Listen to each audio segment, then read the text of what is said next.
Hello, everyone. We are starting a new unit today. This unit's just going to be 2 weeks, and we are going to explore linear functions. So Algebra 2, a big part, is looking at different types of functions and different types of graphs. So this is the one that you are already familiar with. So we're going to spend 2 weeks just deep diving into something that you've seen before. So it should be nice and easy.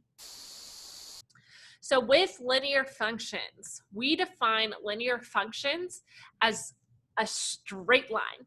So when we look at it on the graph, you see a line. What this means is that the x variable and the y variable have a consistent relationship. Whatever is happening to the x value to make the y value is happening consistently. We joke in statistics classes about linear functions, like something that has a really strong linear function is weather getting warmer and shark attacks going up. So as weather gets warmer, shark attacks go up. It's consistent. The more high the temperature is, the more likely people are going to get into the water, and the more likely they're going to get eaten by a shark. That's a linear function. We define linear equations using the equation, y'all. I'm filming this on a Friday afternoon and my words are gone.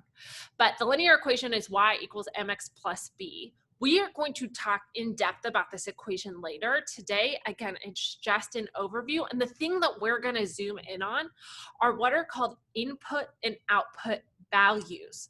So on this graph, input and output values we represent with our coordinates x, y.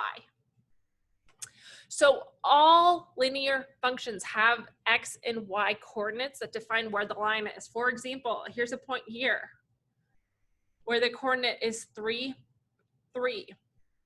Sometimes we look at our xy coordinates and we don't really think about what that represents. So when we look at input and output variables, your input is your x coordinate and your output's your y. Your input is your independent variable. It's what you're changing, what you are putting, and your y is your dependent variable or your result.